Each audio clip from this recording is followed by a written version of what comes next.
Dunia Sophie Justine Gardner. Taman Firdaus.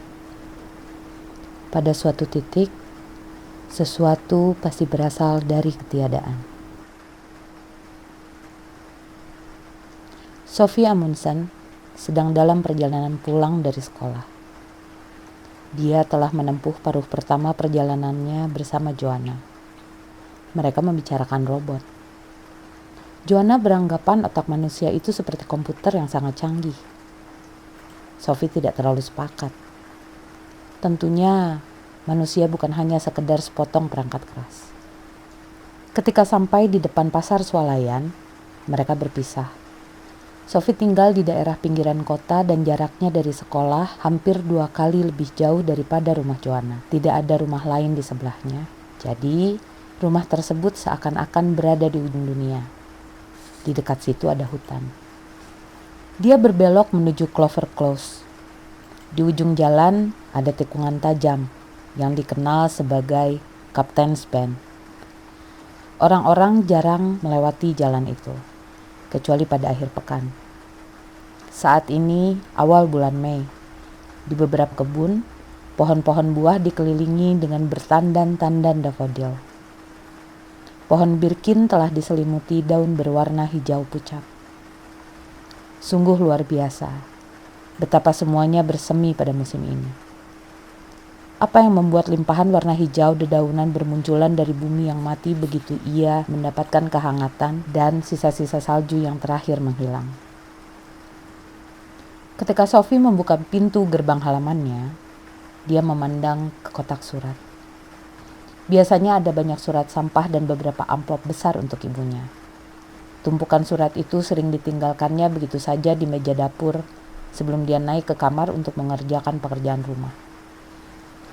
Seringkali ada beberapa surat dari bank untuk ayahnya. Tetapi ayah Sophie bukanlah seorang ayah yang biasa. Dia adalah nakoda sebuah tangker minyak besar dan selalu bepergian hampir sepanjang tahun. Selama beberapa minggu ketika dia berada di rumah, dia akan sibuk ke sana kemari untuk membuat rumah itu enak dan nyaman bagi Sophie dan ibunya. Namun jika dia berada di laut, dia tampaknya sangat jauh. Hanya ada sebuah surat di kotak surat, dan itu adalah untuk Sophie. Pada amplop putih tertulis, Sophie Amundsen, 3 Clover Close. Itu saja. Tidak disebutkan siapa pengirimnya. Rangkonya pun tidak ada. Setelah Sophie menutup pintu gerbang, dia buru-buru membuka amplop itu. Di dalamnya hanya ada secari kertas yang tidak lebih besar daripada amplopnya sendiri. Bunyinya, "Siapakah kamu?" Tidak ada yang lain, hanya 2 kata itu, yang ditulis tangan dan diikuti dengan sebuah tanda tanya besar.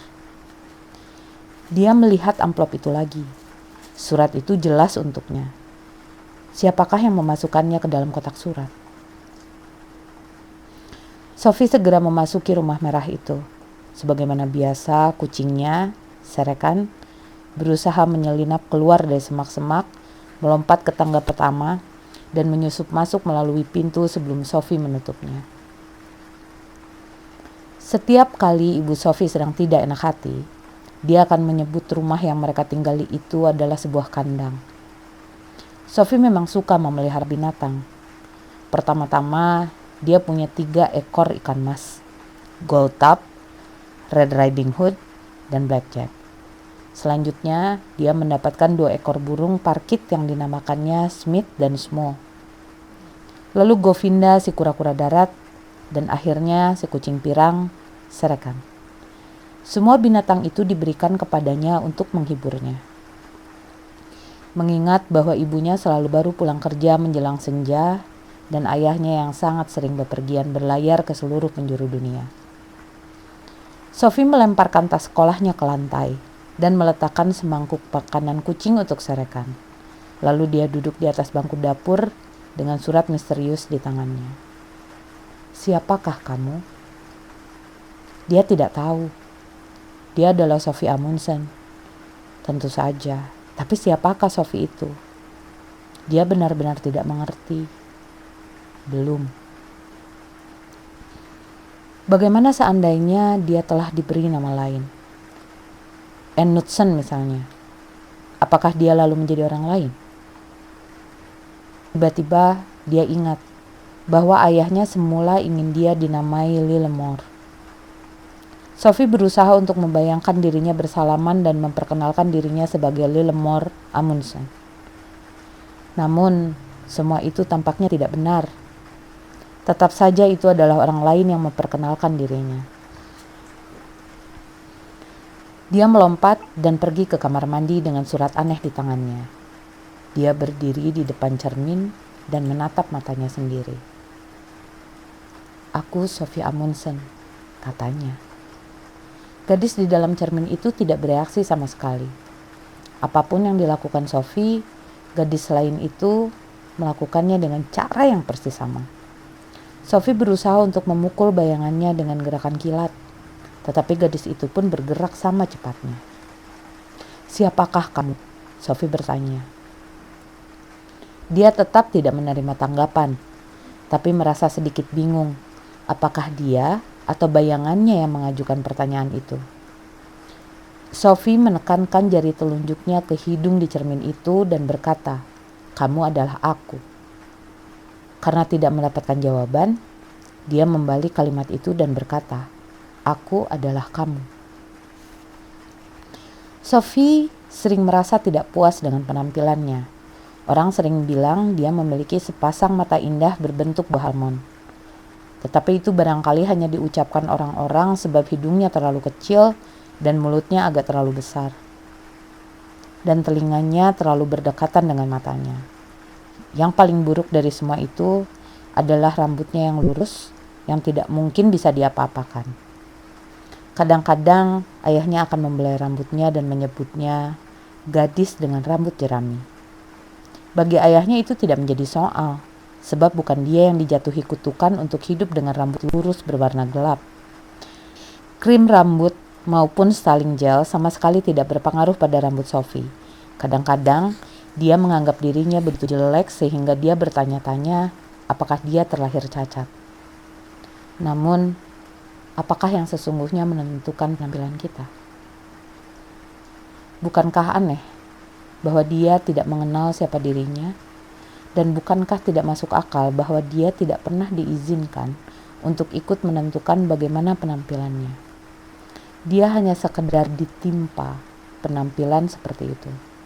Dia memang dapat memilih kawan-kawannya sendiri, tapi jelas dia tidak dapat memilih dirinya sendiri. Dia bahkan tidak memilih menjadi seorang manusia.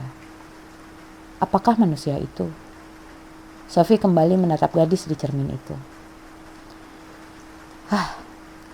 Sebaiknya aku ke atas dan mengerjakan PR biologiku, katanya, nyaris minta maaf.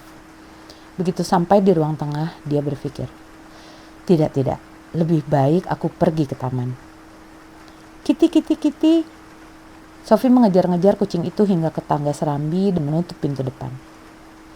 Ketika dia berdiri di luar, di atas jalan berkerikil dengan surat misterius di tangannya, perasaan yang sangat aneh menyerangnya. Dia merasa seperti sebuah boneka yang tiba-tiba dihidupkan oleh sapuan sebatang tongkat sihir. Bukankah ajaib bisa berada di dunia saat ini, berkelana ke sana kemari dalam sesuatu petualangan yang mencengangkan. Serekan melompat ringan melintasi kerikil dan menyelinap ke serumpun semak-semak kismis merah. Seekor kucing hidup yang penuh energi dari kumis putihnya hingga ekornya yang bergerak-gerak di ujung badannya yang licin. Ia juga berada di sini, di taman ini, namun hampir tidak menyadarinya dengan cara seperti Sophie memikirkannya. Ketika Sophie mulai memikirkan hidup, dia mulai menyadari bahwa dia tidak akan hidup selamanya. Aku berada di dunia sekarang, pikirnya, tapi suatu hari aku akan pergi.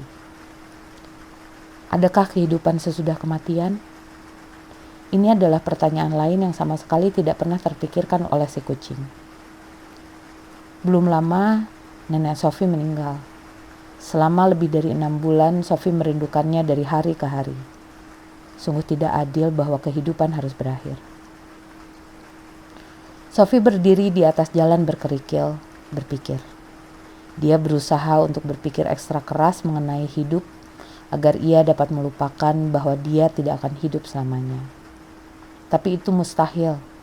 Begitu dia berkonsentrasi pada kehidupannya sekarang, pikiran tentang kematian pun memasuki benaknya. Hal yang sama terjadi sebaliknya. Hanya dengan membangkitkan perasaan mendalam bahwa suatu hari orang pasti mati, maka dia dapat menghargai betapa senangnya dia bisa hidup. Ini seperti dua sisi mata uang yang berulang-ulang di balik-baliknya.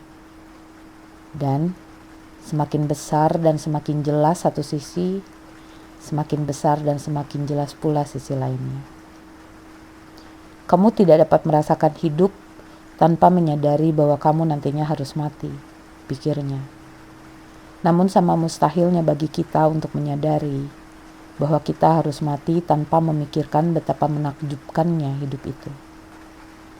Sophie ingat, nenek mengatakan sesuatu semacam itu pada hari ketika dokter menyatakan dirinya sakit.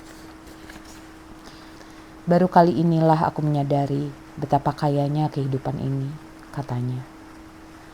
Sungguh tragis bahwa kebanyakan orang harus jatuh sakit terlebih dahulu sebelum mereka memahami betapa berharganya hidup itu. Atau, kalau tidak, mereka harus menemukan dulu sebuah surat misterius di dalam kotak.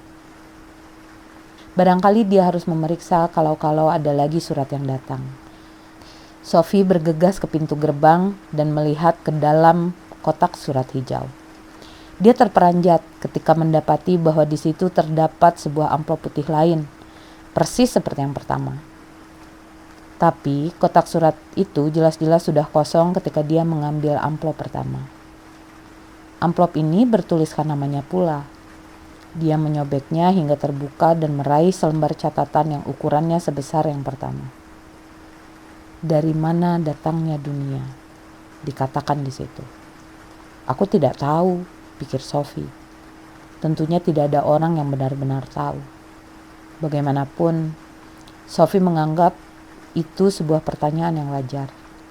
Untuk pertama kali dalam hidupnya, dia merasa tidak pantas hidup di dunia tanpa setidak-tidaknya mempertanyakan dari mana ia berasal.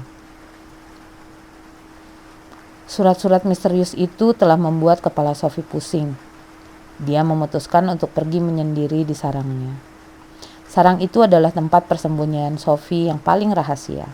Kesitulah dia pergi jika dia merasa sangat marah, sangat sedih, atau sangat bahagia. Hari ini dia hanya bingung. Rumah merah itu dikelilingi oleh sebuah taman luas dengan banyak petak bunga, semak-semak, pohon berbagai jenis buah, halaman berumput dengan sebuah peluncur, dan pavilion kecil yang dibangun kakek ketika nenek kehilangan anak pertama mereka beberapa minggu setelah anak tersebut dilahirkan. Nama anak itu Mary. Pada pusarannya tertulis kata-kata, "Mary kecil mendatangi kami, menyalami kami, dan pergi lagi." Jauh di sebuah sudut taman di balik semak-semak buah frambus, ada belukar lebat di mana bunga atau buah beri tidak mau tumbuh. Sesungguhnya, itu adalah sebuah pagar tanaman yang menjadi batas dengan hutan. Tapi karena tidak ada orang yang memangkasnya selama 20 tahun terakhir ini, ia berubah menjadi semak yang kacau dan tak tertembus. Nenek sering berkata bahwa pagar itu menyulitkan kawanan rubah untuk mencuri ayam pada masa perang, ketika ayam-ayam itu dilepas leluasa di dalam taman. Bagi semua orang, kecuali Sophie, pagar tanaman kuno itu sama tak bergunanya dengan kandang kelinci di ujung lain taman itu. Namun, itu hanya karena mereka belum menemukan rahasia Sophie. Sophie telah menemukan lubang kecil di pagar itu sejak dia bisa mengingat. Ketika merayap ke sana, dia memasuki sebuah rongga di atas semak-semak. Rongga itu seperti sebuah rumah mungil. Dia tahu tak seorang pun dapat menemukannya di sana. Dengan menggenggam kedua amplop di tangan, Sophie berlari melintasi taman, merangkak dengan kedua kaki dan tangannya, serta membuka jalan menembus pagar tanaman itu. Sarang itu tingginya hampir sama dengan tinggi tubuhnya saat berdiri tegak. Tapi hari ini dia duduk di atas rumpun akar yang bertonjolan. Dari sana, dia dapat melihat keluar melalui lubang pengintip kecil di sela-sela ranting dan dedaunan.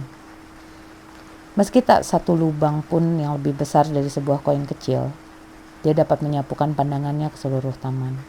Ketika masih kecil, dia suka berpikir sungguh menyenangkan memperhatikan ibu dan ayahnya mencari-carinya di antara pepohonan di situ. Sophie selalu menganggap taman itu sudah merupakan dunia tersendiri. Setiap kali mendengar tentang Taman Firdaus yang diceritakan dalam Bible, dia seperti diingatkan untuk duduk di sini di dalam sarangnya, mengawasi surga kecilnya sendiri. Dari mana datangnya dunia? Dia tidak mempunyai gagasan sekilas pun. Sophie tahu bahwa dunia itu hanyalah sebuah planet kecil di angkasa. Namun dari mana asalnya angkasa? Mungkin saja angkasa itu selalu ada. Karena itu dia tidak perlu mencari tahu dari mana ia berasal. Tapi mungkinkah sesuatu itu selalu ada? Jauh di lubuk hatinya, dia memprotes gagasan tersebut. Tentunya segala sesuatu yang ada itu ada permulaannya. Jadi, angkasa pasti telah diciptakan dari sesuatu yang lain. Akan tetapi, jika angkasa berasal dari sesuatu yang lain itu juga pasti berasal dari sesuatu yang lain pula. Sophie merasa dia hanya menyeret-nyeret permasalahan. Pada satu titik, sesuatu pasti berasal dari ketiadaan. Namun apakah itu mungkin? Bukankah itu sama mustahilnya dengan gagasan bahwa dunia selalu ada? Mereka telah belajar di sekolah bahwa Tuhan menciptakan dunia. Sophie berusaha untuk menghibur dirinya dengan pemikiran bahwa ini barangkali pemecahan terbaik untuk seluruh masalah itu. Tapi dia lalu mulai berpikir lagi. Dia dapat menerima bahwa Tuhan telah menciptakan angkasa. Tapi bagaimana dengan Tuhan sendiri? Apakah dia menciptakan dirinya sendiri dari ketiadaan? Lagi-lagi ada sesuatu jauh di lubuk hatinya yang memprotes. Meskipun Tuhan dapat menciptakan segala macam benda, tidak mungkin dia dapat menciptakan dirinya sendiri sebelum dia mempunyai diri. Maka hanya tinggal satu kemungkinan. Tuhan selalu ada. Tapi dia telah menolak kemungkinan itu. Segala sesuatu yang ada harus ada permulaannya. Persetan. Dia membuka kedua amplop itu lagi. Siapakah kamu? Dari mana datangnya dunia? Pertanyaan-pertanyaan yang sungguh menjengkelkan. Dan ngomong-ngomong, dari mana datangnya surat-surat itu? Itu juga sama misteriusnya. Nyaris. Siapa yang telah menyentakan Sophie keluar dari keberadaannya sehari-hari dan dengan tiba-tiba membawanya berhadapan dengan teka-teki besar tentang alam raya? Untuk ketiga kalinya, Sophie memeriksa kotak surat. Pak Pos baru saja mengantarkan kiriman hari itu. Sophie mengaduk setumpukan surat sampah, terbitan berkala, dan 2 surat untuk ibunya. Juga ada sebuah kartu pos bergambar pantai tropis. Dia membalik kartu itu. Di situ tertempel sebuah perangko Norwegia dan diberi cap pos Batalion PBB. Mungkinkah itu dari ayah? Tapi bukankah dia berada di suatu tempat yang sama sekali lain? Itu juga bukan tulisan tangannya. Sophie merasakan detak jantungnya sedikit bertambah cepat ketika dia melihat kepada siapa kartu pos itu dialamatkan. Hilde Moller Knag, Sophie Amundsen, 3 Clover Close. Sisa alamat itu benar adanya. Kartu itu berbunyi, Hilde sayang, selamat ulang tahun ke-15. Karena aku yakin kamu akan mengerti, aku ingin memberimu sebuah hadiah yang dapat membantumu berkembang. Maafkan aku telah mengirimkan kartu ini ke alamat Sophie. Itu adalah cara yang paling mudah. Salam sayang dari ayah. Sophie lari kembali ke rumah dan masuk ke dapur. Pikirannya kacau. Siapakah Hilde ini yang berulang tahun tepat sebulan sebelum ulang tahunnya sendiri? Sophie mengambil buku telepon. Ada banyak orang yang bernama Moller dan hanya sedikit yang bernama Nag. Tapi tak satu pun dalam buku petunjuk itu bernama Molernac. Dia mengamati kartu misterius itu. Tampaknya itu asli juga. Di situ terdapat perangko dan capos. Mengapa seorang ayah mengirimkan sebuah kartu ulang tahun ke alamat Sophie, sedangkan sudah jelas sekali bahwa kartu tersebut ditujukan ke tempat lain? Ayah macam apa yang mau memperdaya putrinya sendiri lewat sebuah kartu ulang tahun yang dengan sengaja dikirimkannya ke sembarang alamat? Bagaimana mungkin itu merupakan jalan termudah? Dan selain itu, bagaimana dia dapat melacak si Hilde ini? Kini Sophie punya tambahan masalah yang mengganggu. Dia berusaha untuk meluruskan pikirannya. Siang ini, dalam waktu hanya 2 jam, dia telah dihadapkan dengan 3 masalah. Masalah pertama adalah siapa yang telah meletakkan 2 amplop putih di kotak suratnya. Yang kedua adalah pertanyaan-pertanyaan sulit yang tertulis dalam kedua surat tersebut. Masalah ketiga adalah siapakah Hilde Molernac dan mengapa Sophie yang dikirimi kartu ulang tahunnya. Dia yakin bahwa ketiga masalah ini saling terkait. Pasti begitu, sebab sejauh ini hidup yang dijalaninya sungguh biasa-biasa saja.